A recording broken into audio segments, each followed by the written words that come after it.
Le constat, il est assez simple, hein. On a très longtemps limité les indicateurs extraits de nos enregistrements à un seul, qui est l'index d'apnée-hypopnée, qui est une simple comptabilisation du nombre d'événements apnée-hypopnée en considérant qu'elles sont équivalentes en termes de conséquences, en termes d'impact sur le taux d'oxygène, etc.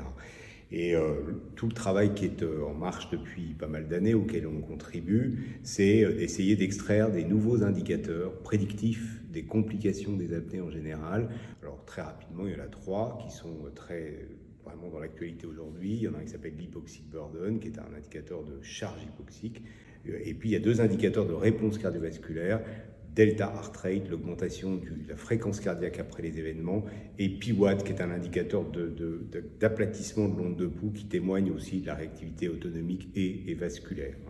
Donc ça, c'est les trois indicateurs. Alors la nouveauté sur laquelle j'ai voulu mettre l'accent là, pour l'hypoxic burden, c'est que on a maintenant des données au-delà du risque cardiovasculaire. On s'est beaucoup focalisé sur les complications cardiovasculaires et j'ai montré quelques exemples de valeurs prédictives de l'hypoxic burden vis-à-vis de troubles cognitifs légers, discrets, vis-à-vis des complications de la grossesse, par exemple. Donc il y a probablement d'autres données qui vont sortir, ou vis-à-vis de la somnolence résiduelle sous pression positive continue.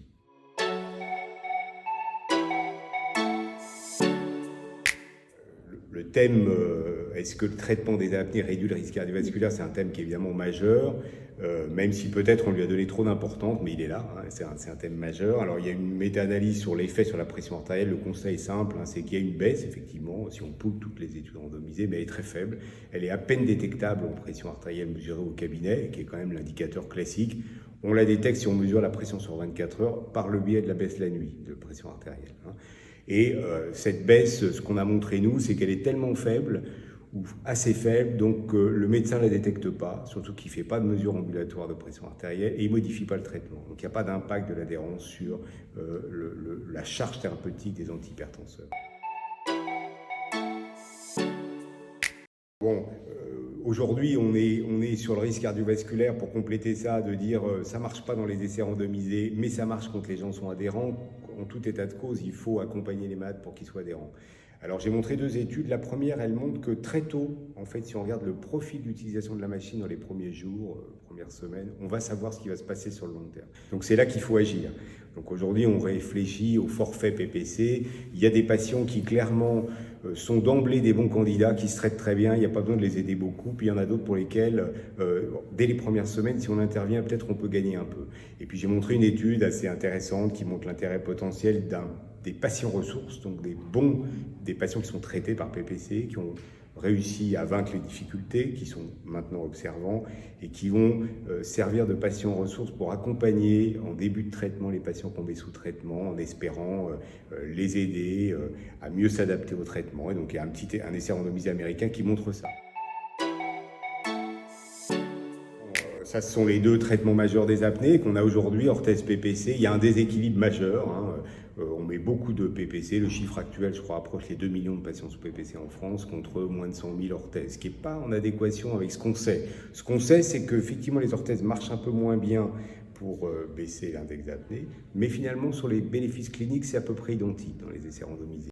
Alors il y a une autre étude qui a été publiée, qui redit la même chose. On baisse moins les apnées, on améliore assez bien les symptômes cliniques et les patients sont un petit peu plus adhérents sous orthèse que sous PPC, et qui montre que si on avait l'opportunité, c'est pas le cas aujourd'hui en termes de remboursement, mais si on avait l'opportunité de combiner les deux traitements, il y a un certain nombre de patients qui seraient bien en utilisant alternativement la PPC, l'orthèse, voire même dans la même nuit, commencer la nuit avec la PPC, la finir avec l'orthèse, et qu'on aurait peut-être une couverture thérapeutique qui serait satisfaisante en combinant les deux, mais c'est pas possible aujourd'hui, malheureusement, en termes de remboursement. Alors, la grande actualité thérapeutique, c'est un troisième traitement remboursé en France pour traiter les apnées, la stimulation de l'hypoglosse. En nom de marque, c'est le dispositif Inspire qui a obtenu le remboursement. Les critères sont bien à retenir. C'est de la troisième ligne de traitement. Il faut que le patient ne supporte pas la PPC. Il faut qu'on ait essayé l'orthèse, soit qu'il y ait une contre-indication, soit qu'il ne la supporte pas, soit qu'elle ne marche pas. Et là, on peut proposer uniquement si les patients ne sont pas en situation d'obésité importante, moins de 32 d'IMC, et s'ils ont un index d'apnée-hypopnée entre 15 et 50. Voilà. Donc 15-50 d'IH, moins de 32 d'IMC, troisième indication. Mais c'est quand même, en tenant compte de ces règles, bonne nouvelle que d'avoir un troisième traitement remboursé en France.